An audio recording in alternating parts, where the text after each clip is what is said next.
Fuji has seized the opportunity this season and he's going to land the biggest prize of all. He'll lead the Derby field up to the line, and it's Ruler of the World who won the Derby. A royal win in the Gold Cup. Esteban has done it. Esteban and Ryan Moore has won for Her Majesty the Queen. It's Mono to win the National.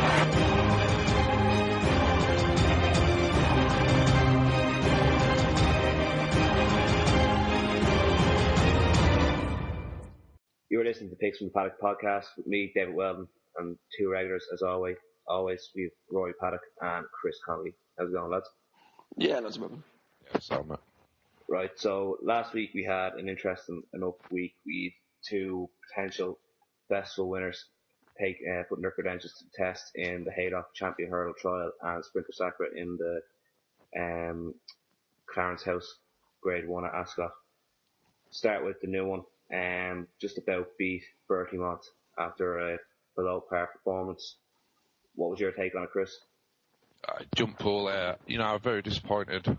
The first thing you thought of was the ground. Obviously, it was pretty desperate ground, and connections pointed towards the ground and said it'd be a much better horse from Cheltenham. But they all seems like a little bit of a disaster waiting to happen, and they all seem to have an excuse, which I find frustrating. It was a poor round of jumping, which I've criticised the horse for before. This was a point I said it can't win a Champion Hurdle because it doesn't jump properly.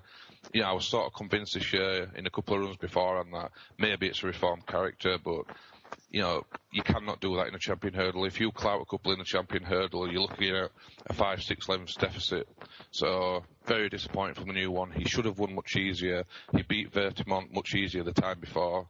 The form's obviously untrustworthy, but for a 1-6 shot, to win, very hardly ridden, if you like, by 2 1/4 lengths, I think it was in the end. It was a poor showing, and he should be pushed out in a Champion Hurdle betting, in my opinion. He should be probably the third favourite after that. Yeah. Rory, picking up what Chris said there, 3-1, would that make you be a backer or a layer in the Champion Hurdle? If it was prior to this race that's just run, I'd probably be, a small backer. I'll be honest and say back for Ian for the race. And I've also had an each way bet on Hurricane Fly, but I was the same as Chris. If you spoke to me at the end of last season, I'd say no chance, no way. It should avoid the race. It should probably go to Aintree. But with his first couple of runs this season, it wasn't foot perfect, but it was a hell of a lot better than what it has jumps-wise compared to last season. So like Chris said, might be a reformed character, might have come on a bit this season, kind of got his act together. But all that just completely went out the window in his last race. As of the last race, definitely a layer. I'm not a layer, but I can't see it winning. I really can't see it winning. Yeah, there was I was trying to get 2 cents in. I don't like the horse. I don't think he can win a Champion Hurdle. There's a lot of excuses made last year when he was hampered behind O'Connor. I watched the race again recently. Plenty of time to get back into it. But his jumping just wasn't good enough, and he was outpaced over 2 miles as well. The old course around Cheltenham, it's a harder course to ride than the new course, which he won on recently in the International. It's a lot quicker downhill, and horses who don't have the toe get found out for pace relatively easily, which was evident last year. I'm not a layer either, but I'd be a big layer at 3-1 anyway. You'd have to go to a big price, 7s or 8s, really, for me to be getting involved at an each way price. Move on now to Ascot, and there was the Clarence House Grade 1, which saw the eagerly anticipated return of Sprinter Sacre for Nicky Henderson and Barry Garrity. He didn't win the race. There was a lot of opinion after the race that he made a good enough return, given he'd been off for such a long time, and was only probably about 80% fit, and he'd come on a lot for the run. I kind of said a lot after the race on Twitter and stuff, so I'm going to leave this to the lads to discuss. I just get annoyed again. But Chris, I'll start with you again. What was your take on the ride and performance and his potential to improve for the run? I think if we start with the potential to improve for his run, it's blatantly obvious from the that, he probably weren't 100% fit. In fact, he was probably nowhere near 100% fit, in all honesty. He wasn't given a hard time. So, a significant improvement should be expected, really. The ride, this is a bit of a bad topic for most of us, but it was a very, very soft ride from Barry Geraghty. Not the first time this season I've seen this from Barry Geraghty on a Nicky Henderson horse. You didn't want to see him get flogged or anything like that, but he jumped to the lead 2 out, and Barry Geraghty was at pains not to let him go on. He wanted to hold on to him till the very last minute. And, Dodging Bullet's a good horse in his own right. Tingle Creek winner, for me, a poor Tingle Creek, but, he was given a strong, vigorous ride from Noel Fahile. And the difference in rides was, it's quite taking. I was quite surprised, actually, that Barry Geraghty never went for a Sprinter Sacre at all. He accepted defeat as soon as Dodging Bullets moved up sides him. So, a little bit disappointing in that. I mean, we shouldn't be having Grade 1 races used as, public schooling exercises, if you like. That's what you have to call it. And we've seen jockeys recently getting in serious hot water for basically not trying. And, although I think Dodging Bullets had Sprinter Sacre's number, the ride did not do, it didn't do the horse justice. It didn't do the stature of the race any justice either. If they're not ready, then don't send them. You can get them fit enough at home. Obviously, he needed some track racing, but it was very disappointing, the ride. I expected more. I couldn't be on him in the champion chase. I think we've been here before. Big bucks last year, pretty similar. Good comeback, but I think he maybe found wanting. And the horse also had a low-level bleed after the race. I know this is quite common, but it's there's clouds over him. I just think we may have seen the best of him. Right, and Rory, same question to you, just with a bit of a twist on it. Do you think Henderson and Geraghty should be fined and banned for basically public schooling a horse in a Grade 1?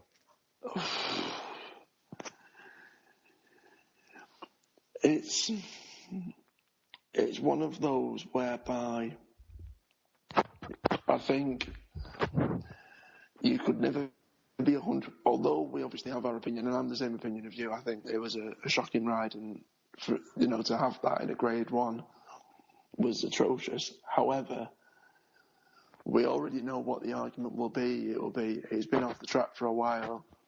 The horse doesn't like to be pushed out. You could kind of, in essence, to an extent quote sort of Archibald as a horse who didn't like to be shoved along, liked to be on the bridle, and if they use that as an excuse, although we have our opinion and we would vehemently disagree, it can't be 100% proven. So, although it pains me to say it because I'm of the same milk that it's a blatant obstruction of not necessarily the best horse winning and retaining the best result, etc., schooling, Grade 1. You can't really overly argue with them because you don't know the horse as well as they will, etc. Although I wish something needs to be looked into, I just don't think there'd be that big a way of proving it, really, which is a shame. Right. I think just to add on before we go on, they're supposed to take, the relevant action to try and win a race. I think that's the point that most people are pointing out. He never made any real effort once he thought the horse was beaten. So, you can feel a little bit shortchanged. I understand the PC Brigade saying that it was a good run from his comeback, but, you wanted to see a little bit more effort. Oh, definitely. Right, so let me put it to both of this way then again, right?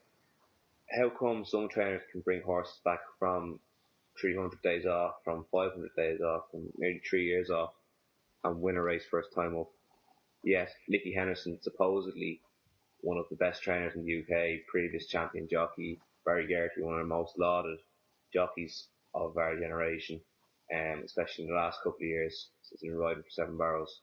How come they can't get the supposed superstar back to full fitness to win a race which is probably not the strongest Grade 1, apart from Dodging Bullets? Sprinter Sacre would have had the rest of them covered. He had 20 pounds in hand on ratings, going by his last win at Punchestown last year. Start with you, Rory. Yeah, that's a very, very valid point.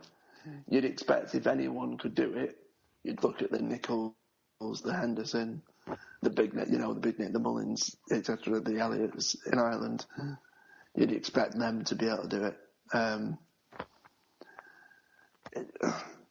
You'd like to think that Henderson shouldn't be putting in a horse that isn't 100% fit and doesn't have a good chance of winning. If that's what they think, then they shouldn't be putting it in a race, because it's conning punters. Especially with a race like that. I mean, Henderson has done it. Henderson has brought horses back from, over a year off and stuff. I'm sure he will have done. Something you'd probably have to ask him, but it's certainly suspect. Chris? Yeah, it's unfortunately, I'm going to have to say it's lacking of respect for the race. It was a total 2 fingers up, basically. It was an obvious exercise to get the horse a little closer to his best. Obviously, he's a great horse in his own right as well. We have to remember that. This is not a seller, but you can't trivialise the rules. There's no reason why he didn't win the race, in all honesty. Dodging Bullets is an improving horse, like I said, but, he's probably not a top grade one horse like they're trying to make out. It was a good enough run from him, but Sprinter Sacre on all known form absolutely destroys him. The fact he was absolutely nowhere near his best, in factual terms, was disappointing. But the point is that Barry Curry just did not make enough effort. Obviously he was sat on top. He must have thought it was running on empty, but I think it's all systems for Cheltenham, and I think this is unhealthy in racing. It's a few times I've seen it this show with Nicky Henderson. He had one cup final on its reappearance, the JP McManus horse, very heavily backed, given a very sympathetic ride. I think it ran 3rd or 4th in the end. Next time out, McCoy on board, plenty of money for it, hoses up. They pick and choose when they want to respect races. We're talking about a Grade 1 race. They should be 100% firing on all cylinders. Otherwise, why turn up? Yeah, exactly. I completely agree with both of you on everything you said, really. My views fairly fair, and you probably tell them with line of question that I'm not happy at all with it. So we'll move on. And next we're going to look at probably one of the more exciting novices, and good to see a horse win a race. Vitor winning the Killiney Grade 2 over in Leopardstown on Sunday. Admittedly, there was a 100 to 1 shot rank outsider that was there for prize money, and a 140 horse in Real Steel, who shouldn't be getting anywhere near Vitor. But he jumped well. He's now 5 to 2 for the JLT. Thoughts, Rory? Is he value, or is he a banker, or is he below? No, not at 5 to 2. The horse won well, but let's be honest, it's competition, and it's you'd expect it to have won by half the track. You'd think that some of the 5 to 2 is a massive overreaction, and I would definitely agree. Don't get me wrong, the horse is good. The horse is really good. But, name any major contenders that it's really gone up against. Top level contenders that it's gone up against this year, and you can't really think of any. I know the same could be argued, with Fane to an extent for the champion hurdle, but I think even more so, Voucher, 5 to 2 definitely opposable. It might go on and win, and it might prove me wrong, and if it does, brilliant. But even based on what it's done so far, 5 to 2 is way too short. Way too short. Yeah, I'd agree with you there. He probably flopped in the Dial-A-Bet chase over Christmas, when he can get an easy lead. Chris, what's your opinion on it? Yeah, I think an easy lead, we've touched upon this before in conversation. If you give the horse an easy lead, he's likely to make full use of it, and, you're probably not going to see which way it went, but it was disappointing, when he comes second to Clarkham, having beaten Clarkham, slammed in convincingly. So the Christmas run is a little bit worrying, if you like, for when he gets pressured for the lead, but you couldn't criticise his last run. He did win by, I think the official margin was 90 odd lengths or something stupid like that. It was, a trot-up job, if you like. His main contender fell, but it was a very nice horse. I expect him to be there or thereabouts, obviously, if he's given an easy lead, but 5 to 2 is a huge overreaction from the bookmakers. He beat a field he should have beaten convincingly. Yeah, completely agree. I know the two of you didn't see the two handicaps, so I was going to briefly touch on them, because I think the Buzz-Sports handicap, especially, was one with KET for Kevin Prendergrass, and Brian Hughes. Brian Hughes came over for one ride. pretty obvious tale. None was copped on though.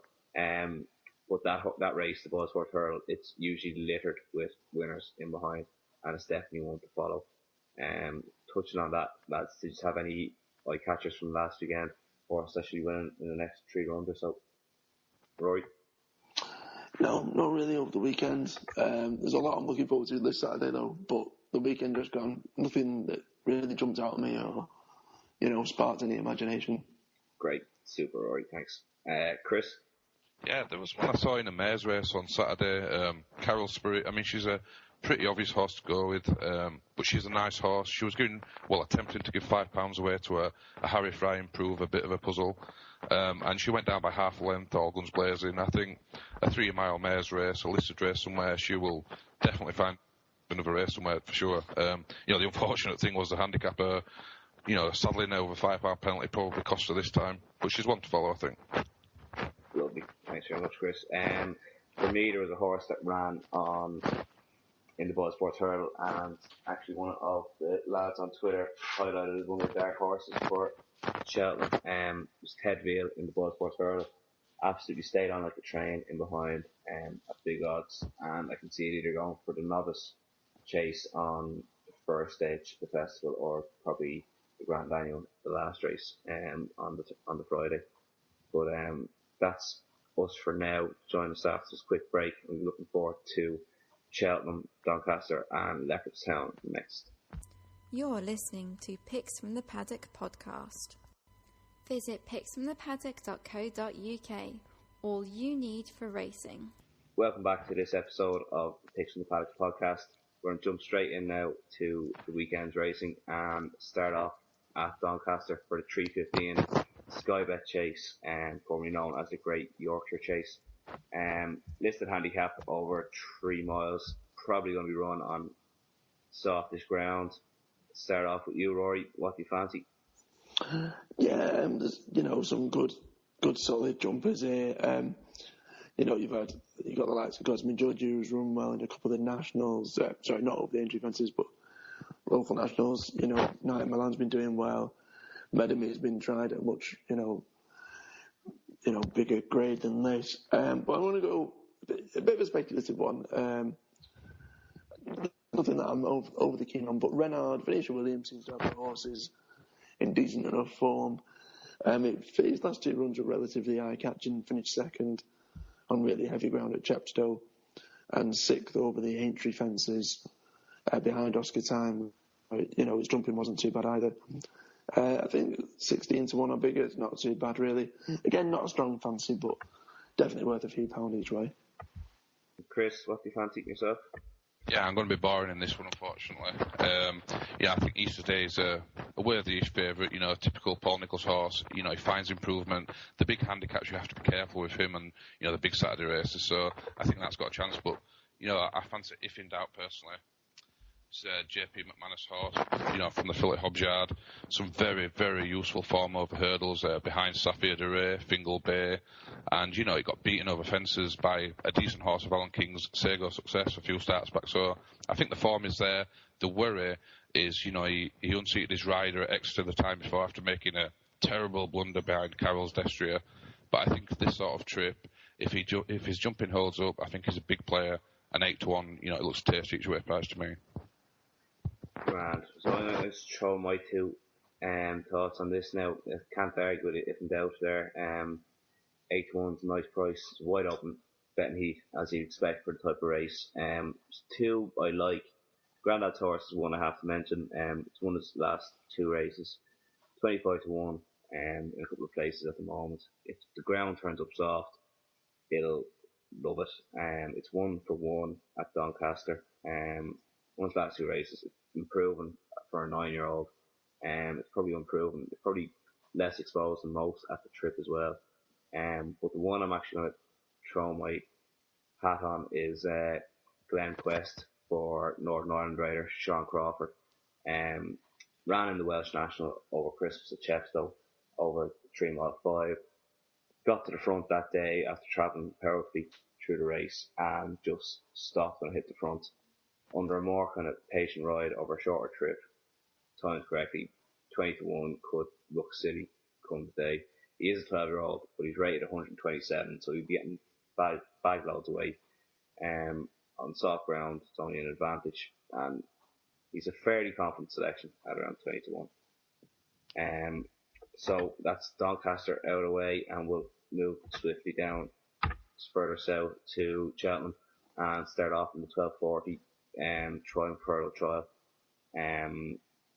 Registered as the Finesse Juvenile Trial. Chris, I'll start with you on this one. Yeah, this is a really hot race. Personally, I like Peace & Co. I think he's quite a special horse. He obviously wants to cut in the ground, which is a slight worry. And, 4 to 6 is probably too short for my liking.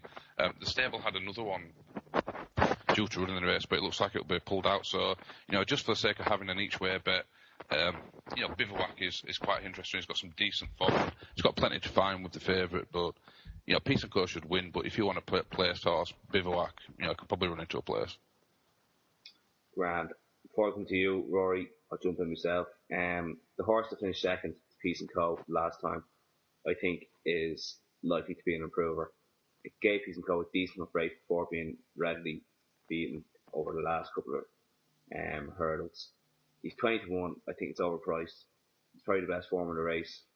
Fair enough, he has a bit to prove with the favourite, but he could well run into a place. And 20 to 1, I think, is massively overpriced. Rory, your thought? Yeah, I'm going for a bit of an odd one here. I'd probably say it's Peace & Co.'s horse. Peace & Co.'s race to lose. If that's the one, I think Mr. Roux's not a bad horse, but further down, I'm actually going to go for a horse, definitely a bit of each way value. He's never run over jumps. JP McManus owned Matariko. He's out of Master Craftsman. He's been doing all his flat racing in France. So if the weather's going to be, pretty soft, then I think it'll probably light the ground. It's had good flat races over like 1 mile 2, Longchamp where it's placed, in not bad races at all. I know it's very speculative. It's certainly with no great overconfidence in any way, shape or form, but he's got McCoy on there, John O'Neill horse, going to be respected. It might be enough to perhaps get in price money. Certainly don't think it'll win, but definitely worth a few quid. Lovely. That's a very spectacular one there, Rory. Right, we'll move on then to 150 and basically a Gold Cup trial here in the BetBright Cup Chase over an extended 3 miles, 1 furlong. The one I like here is the Giant Bolster. Loves it around Cheltenham. Been placed in a couple of Gold Cups. Won this race last year. 8 to 1 looks a big price, and especially with 8 runners, good each way value. I can't really see him being outside the front 3. David Bridgewater is in a bit of form, and he knows how to get horses right for the big day. So yeah, good job, Giant Bolster, 8 to 1. Chris? Yeah, absolutely devastated that Dynasta's been entered to run in this race. Personally, this would strongly suggest that he's been aimed at the Gold Cup, which I hoped, and having listened to David Pipe after the King George, he's openly stated he would rather win a Ryanair than place in a Gold Cup. So a little bit confusing why they bothered to turn up for this. The ground is probably going to be soft enough in all likelihood, and I think 2 to 1, 9 to 4 is a little bit too short, given he's shown much better form, over a lesser trip, including last year's Ryanair. I don't think he's the strongest stayer. But, if they go slow on desperate ground, then he probably would win. For me, hopefully he doesn't, as a back to Manty post for the Ryanair. But if you wanted to push me, I think the Giant Bolster's a good enough shout. I mean, there's only 8 runners I can see entered, so, if one's withdrawn, he looks a big player at 8 to 1. I think he's a generous price considering he likes Cheltenham, and this could be his time of year.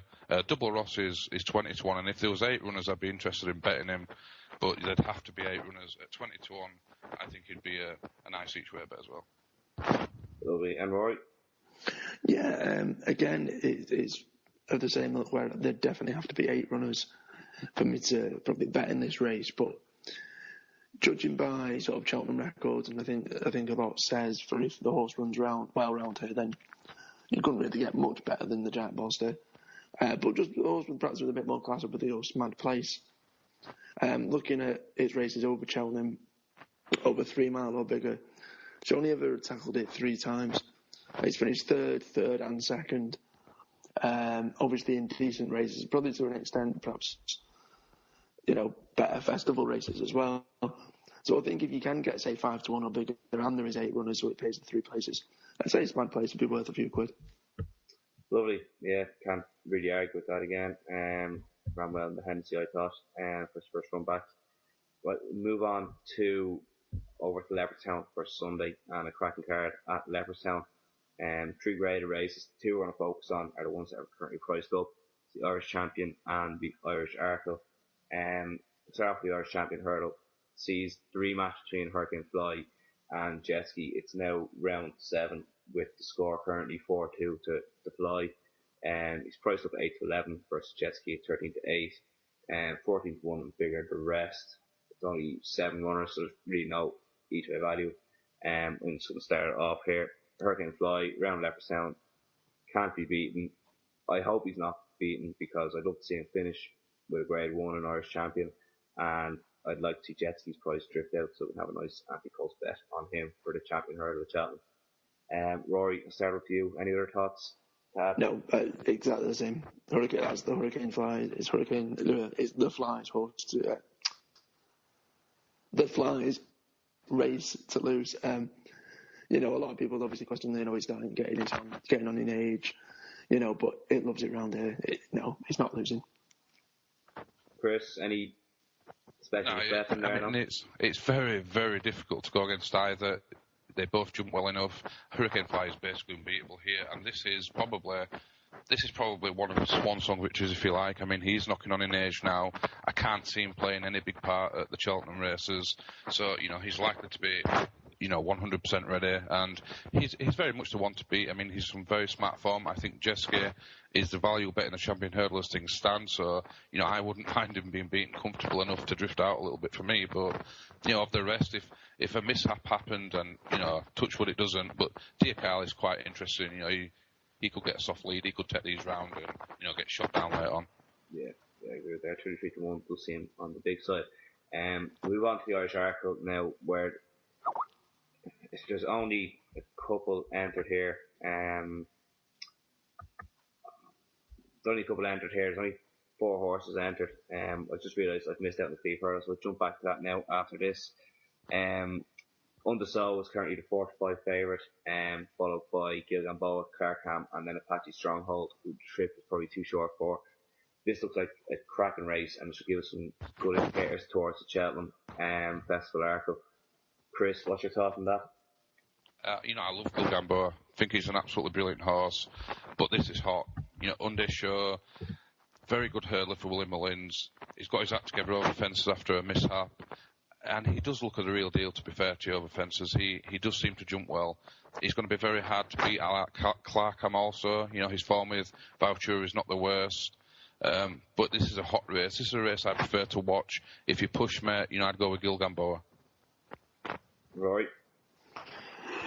Normally, I would sort of, kick up a fuss about, a big race like this, not even having, 5 runners, if that, but you can't, look at the entrance and you really can't complain. This is the best of the Irish over this distance at this age, at this level for them. It's such a tough one to call. First off, I'm annoyed that Undersow isn't still hurdling, but that's by the by. I really like Clarkham and backed it last time when he beat Williams' horse. But the way that you two have been going on about Gilgamboa as like anti-post selections, even for Cheltenham, you know what? I'll put my fate in your hands and I'll stick with Gilgamboa with you. Yeah, Gilgamboa for me as well.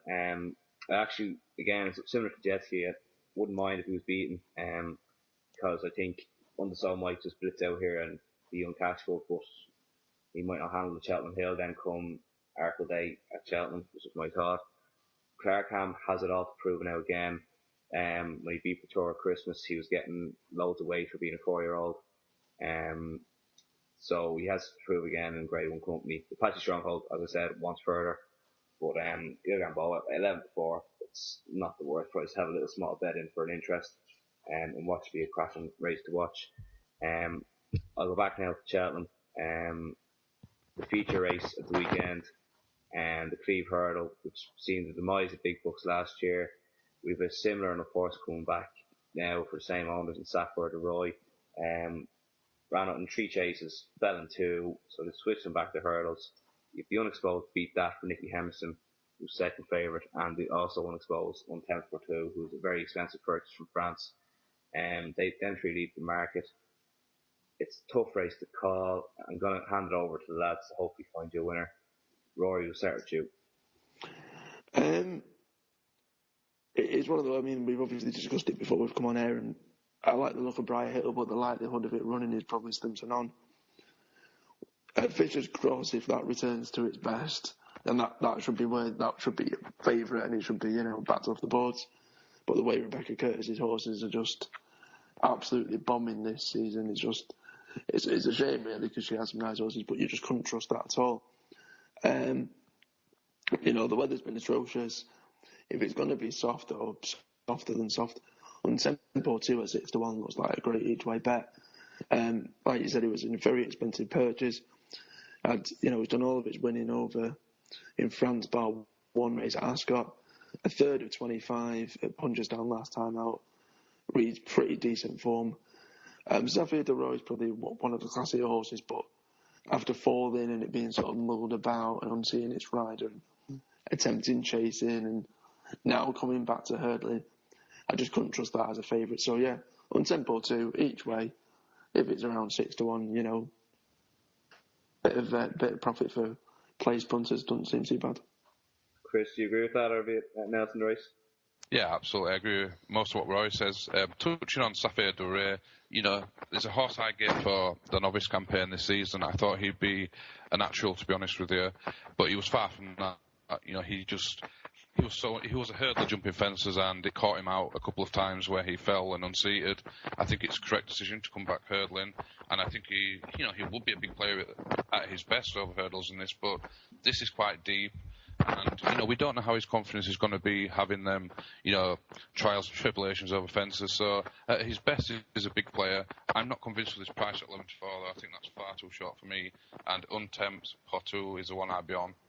I mean, he's had 12 career starts, 4 wins, 1 second and 7 thirds. He's always there or thereabouts. Most of his form is on soft ground.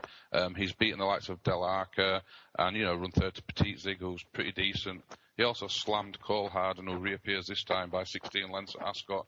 So I think, if you look on the books, he's got a very strong chance to run into a place, and 6-1's too big for me.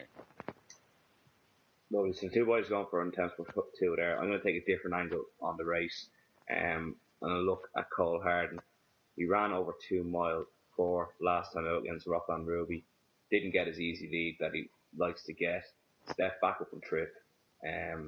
Around Cheltenham. He likes it around Cheltenham. I think he's overpriced based on his last run, which wasn't his ideal trip or his ideal conditions. Back up to what he'd be comfortable with. 9-1 looks a big price. That's my selection there. So that's Saturday and Sunday covered.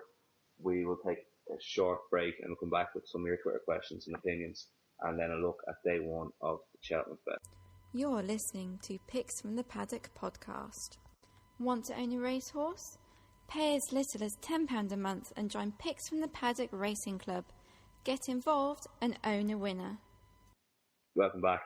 Now, before we move on to your Twitter questions and opinions, Rory has a couple of nice bets for the weekend at Cheltenham. Go ahead, Rory. Yeah, I'll make them really quick. Obviously, we've touched upon some of the feature races, but in the more handicap races we've got there on Saturday from sort of Jumping HQ.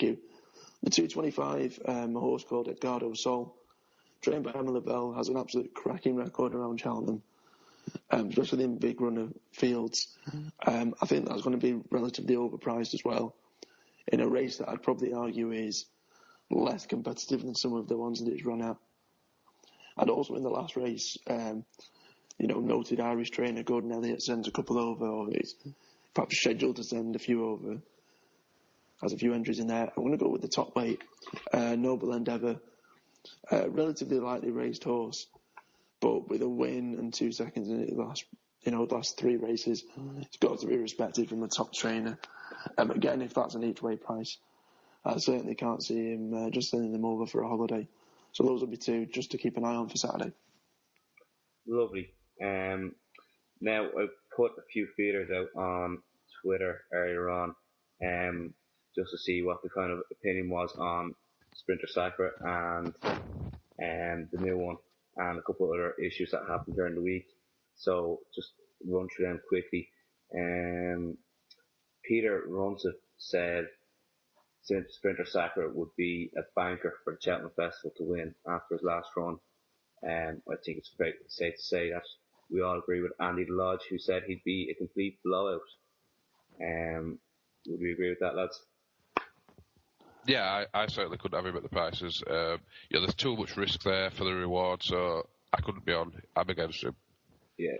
Then also during the week, Just the Way was announced as the best flat horse of last year, the highest rated. Most people are disagreeing with that, considering the horse. I think he won a big race last year. I think he was beaten in Japan as well in their end of season stuff. Couldn't have him as the best racehorse on the flat last year. That's right. Yeah, it's a very odd one. I'll be honest, I'm not really up on my Asian racing, but compared to what I've seen over here and in Europe, and for us to be beaten as well, it seems like a very odd decision. I'll trust the decision, but I could probably name a few that I'd have expected to be higher up than that. Yeah. Then we got a couple of dark horses from people. Thomas Duffy Jr. on Twitter said Undersow and Doban are his dark horses for the Cheltenham Festival. I just think of that what you want. And Steve Power had one actually that I liked on Facebook. His dark horse was Ted Veal. I've already mentioned him earlier on. He's probably going to be a typical Tony Martin horse. Be plotted up for a race at the festival. And then there was one more thing. Chris and Eddie had a good conversation about the whip rules. A couple of people said that John Frankham's comments at the race were ridiculous. Eddie, that's at 1957, Eddie agreed with them. Chris, I'll let you take it up from there. You were strongly in disagreement with both Eddie and John Frankham. Yeah, it's easy for a Class A jockey over the jumps to say, you don't need a whip or you should outlaw the whip or whatever you want to say. Imagine a 2-year-old round Chester, for example, with no whip, no corrective measures being taken. Can't happen. It's scandalous. It would be dangerous. To a point, I understand what Eddie was saying in the conversation. He was basically having a dig at the stewards like I do myself. They are so unprofessional. They hand whip bands out like confetti half the time for no reason. I don't agree with seeing horses flogged that are well beaten and not responding. We should have proper severe bans for that sort of action. And, also for winning races when you've gone above a maximum amount of using the whip, disqualify the horse, place it second or place it last or whatever you want. Give the jockey a 40-day ban, whatever you like. I understand that, but, nobody wants to see cruelty, for example, but if you don't want to see the whip use, no Denman, no Cowtoe Star, no Persian Punch, forget about it. You must have a whip. Yeah, I think we all agree. It's just really the discretion that the stewards are not using that's supposed to be there in the bans, which is really frustrating everyone. Like you look at the BHA have kind of taken upon themselves to be world leaders, whereas no one else has followed. And it's just really kind of, I don't understand where John Franklin's coming from. If you get rid of the whip rules, get rid of all the controversy, but then, as you say, Chris, you won't be able to control the horse, especially on the flat and the inexperienced horses race. Rory, any opinion to put in there? Yeah, you need the whip. If there's a horse, let's just kind of take the racing bits away from it. If there's a horse that's been ridiculously disobedient and you need to stop it from running out or running towards a crowd or doing something in some way, and you need that as a corrective measure, then it's there not just for the horse's safety to an extent, but it's also jockeying the public. It has a use, it has a purpose, not just helping the horse increase its speed. But, it has other things in there. It helps the horse concentrate on what it's meant to be doing as well. It's not just there for smacking the horse. I understand that obviously the whole whip rules then go out the window because there is no debate. But I think you wouldn't see a truly run race without it, and for that reason it needs to be in. Yeah. Thanks everyone for getting involved on Twitter. Keep doing so. At Picks Paddock is our Twitter handle. Like us on Facebook, and also get in touch on the website www.picksfromthepaddocks.co.uk. We're going to move on now to what we'll be doing over the next 4 podcasts or so. Is looking at each day individually of the Cheltenham Festival, with it being less than 50 days away now. We'll start off with day 1. Actually, my favourite day. I think it's one of the better days, given the quality of racing that goes on. You have to start with Supreme Novices, then you have the fast-paced Novice Arkle Trophy, Champion Hurdle. It's always a favourite race. It'll be a bit disappointing this year with no Quevega to get me out of trouble in the Mares Hurdle, but hopefully Annie Power will take over that feat. Start off with you, Rory, in the Supreme Novices. Where at this stage, where would your money be going? Supreme Novices is a tough one. It's a real tough one. Because a lot of these horses as well, they're also entered into other races, which obviously at this stage makes it even more frustrating as well as a bigger puzzle. If I had to go somewhere, one that I do like for the first day would probably be Jolly Allen. I think that's 25-1, so that probably is an indication that he probably won't run in that race.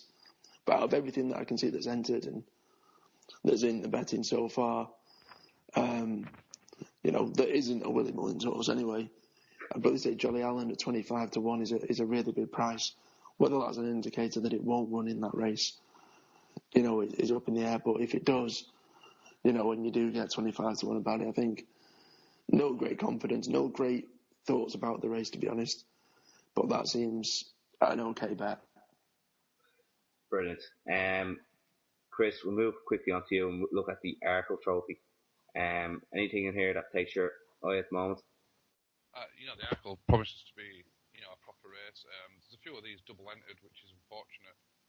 I'd be interested in Gilgamboa if he turned up. I think Undershaw is plenty short enough at around 2-1. Clarkham, I like Clarkham, but again, he's got a little bit to prove in top company. So, Voucher will be going elsewhere. Jossus Hill doesn't impress over fences. Petit Zig's going elsewhere. He's very tough. Undershaw's got a great chance, but if Gilgamboa turned up, I'd be all over him each way. Lovely. I'm going to take then the Festival Handicap Chase. Third race in the day. Foxrock is currently entered the favourite here. He's half the price of anything else, 8-1. Ben Belivo, Cloudy Copper, Jack Adam, Men of Express, Mary King, and Our Father all at 16s. Wide open field, you'd expect to stage with probably a lot of them double enter as well. There's one that catches my eye here. It beat Foxrock the last day. It ran over Christmas, and it's probably still well treated. It was down near the bottom of the weights that day. Dennis Regan gave him, I think it was Dennis Regan. It was given a top quality ride. He's 20-1 at the moment.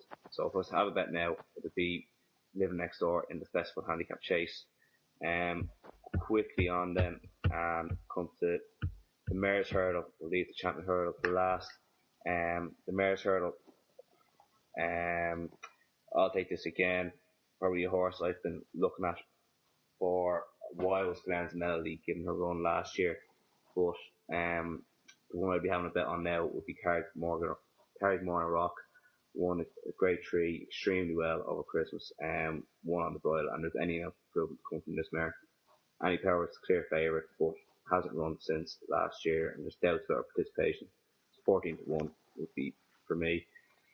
Chris, I'll give you the lovely honour of the 4 mile National Hunt Chase. Favourite is currently Don Poley, followed by the Young Master 10-1, Sago Success 12-1, Wounded Warrior 12-1, and Sleep So Sunrise 14-1. Yeah, I mean, this is a very tough-looking race. The Young Master has improved out of all recognition. I think he's a very, very good horse. I do wonder to the extent of his form, especially when you go into Cheltenham. He's done all his winning elsewhere, so yeah, I'm not convinced of him as yet, but he's improving. He's a big chance. But the one I'd be putting my money on is Sego Success. Big improver. He looked very good when winning last time. He looked all about stamina in all fairness. He's not the flashiest jumper, but his attitude was brilliant. And the way he battled on this time under what I thought was a very clever ride from Tom Cannon, he just nursed him into the race. It looks like he's still learning, and if he goes at around 12-1, I think the trip will be absolutely fine for him. And I see him playing a part. Lovely. And Rory, the novice handicap chase, the last race of the day. Ted Beals turned 12-1 favourite with Blood Katia 16s, Stellar Ocean Tom George 16-1, Thomas Crawford 16s, Band of Blood 20s, Crondall Kemper 20s, Knockhouse, Ned Stark, Real Steel, all at 20-1. It's at this stage a handicap as big as that is such a tough one to go for. I think I'd probably agree with one of our followers on Twitter who gave Ted Fielders an each way shout. I think 12-1 about a horse like that, where it's got really, really big class on the flat as well. I think you couldn't really see past it.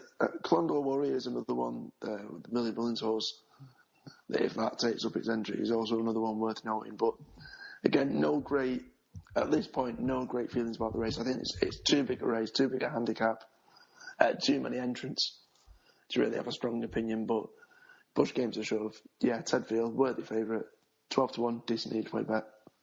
Lovely. And I'll stay with you, Rory. Your thoughts on the Champion Hurdle, and if you're forced to have a bet, life depends on it. Where would your money be going to see it? I'm going to be boring. I think I touched upon it earlier in the show that I have had a bet each way on Hurricane Fly at 16-1. I just thought that was too big.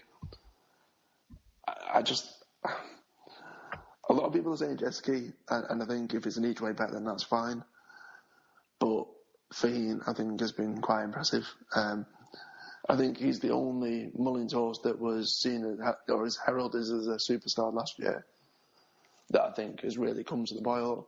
I think the new one's kind of blown his chances in his last in his last race. I don't think it's going to be like competitive a Champion Hurdle at all. Faheen evens, I know that you're not going to win a fortune with him, but I think it's a worthy favourite, and I think one that'll probably take all the beating. Lovely. Chris, your opinion on the Champion Hurdle? Yeah, I mean, the Champion Hurdle looks a nice race if you look at the top three in the market. I think the new one will get outpaced. I think he got outpaced on Saturday behind, a 100-1 shot, I think, in this race. I can't remember the horse's name now. Vertimont, yeah. I can't see him being quick enough, in all honesty. I hope that they don't give Faheen an easy lead. If they do, they might not get near him. And, as visually impressive as he has been, I still think his best performance was at Punchestown in a novice race. Very impressive. I think he won by 12 lengths on the bridle. He could be anything. He could be the next superstar. But you have to worry, what has he beaten, and is even money a value bet? For me, Jeske at 6-1, absolute certainty of the place, perfect jumper, won around here before, ran well the time before that in a novice race. I think he's a huge player, and I think it'll take a real special one, which Faheen could be, to stop him doubling up. Yeah, I completely agree with Chris there. I think Jeske's probably one of the each-way certs of the week. Looking at it now anyway, but I'm going to if there's 8 runners in this race, there's one there that's completely overpriced. Tiger Roll at 40-1. This horse has course and distance form. It's been running in the mud all winter, and Gordon Elliott's been kind of slowly bringing him back after having an injury that he suffered in Down Royal. If he's spot on for the day, Gordon Elliott is no better man to get a horse ready for a big race.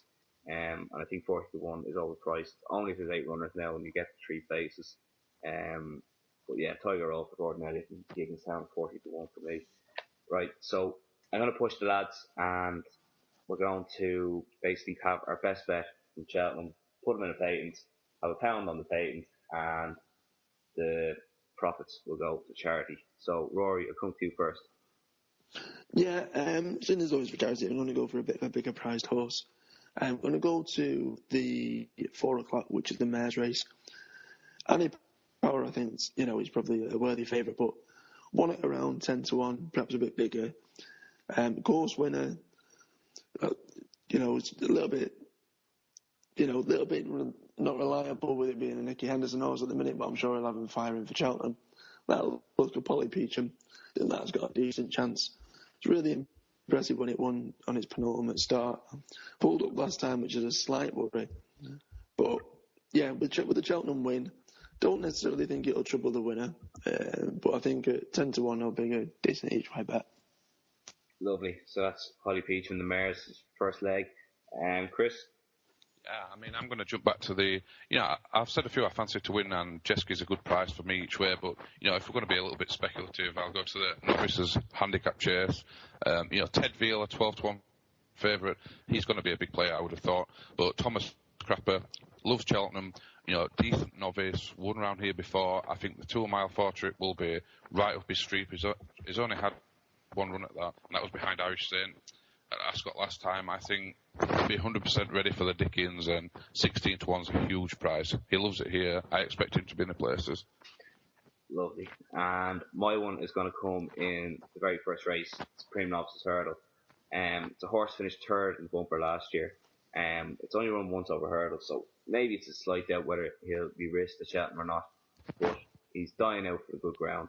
The ground was too heavy the last day and it completely bottomed it out after travelling well. Bought by Jason McManus. It's Joshua Lane for out at O'Grady. Finished third at a big price, so he'll be under the radar, and there's a lot to come out of this race. So 41 now looks a big price. It could be a city price come today, or it could look a small price during the day. It could drift out to 100 plus, but I think 41 at the moment is probably a bit of value there, and he has course form in a bumper. He will stay. He'll hopefully jump. He jumped very well in his debut, so bit of improvements, and it'll probably be more right on the day. Joshua Lane 40-1 makes up our patent, along with Polly Peacham at 16s and Thomas Crapper at 16-1 as well. So hopefully make a few quid there for a good cause. Anything else, lads, you want to add? No, all good, buddy. Chris? Yeah, I quite like the look of Jack Adam in the Theistes chase on Thursday, I think it is. Yeah, I wouldn't be playing with him. I wouldn't be putting any money down on him. But he travelled really well in the Hennessy. There was a lot of expectation on the horse going off favourite. And I think the trip is actually wrong again for him. But I think he's worth watching because he will travel well. He will probably jump well. He'll probably trade in favourite at some point in running. But I think the idea is to drop him in trip after this. And yeah, I'd expect the money to come through in the time after. Lovely. Right, so that's all from us. You know where to find us. Twitter at PixPaddock. Facebook, give us a like there. And if you want to get in contact, you can find us on the interweb at www.picksfromthepaddock.co.uk. I've been Dave Weldon, your guest host for the week. Thanks very much for listening. Visit picksfromthepaddock.co.uk. All you need for racing. Stay updated by hitting that like button on our Facebook page and follow us on Twitter at PixPaddock.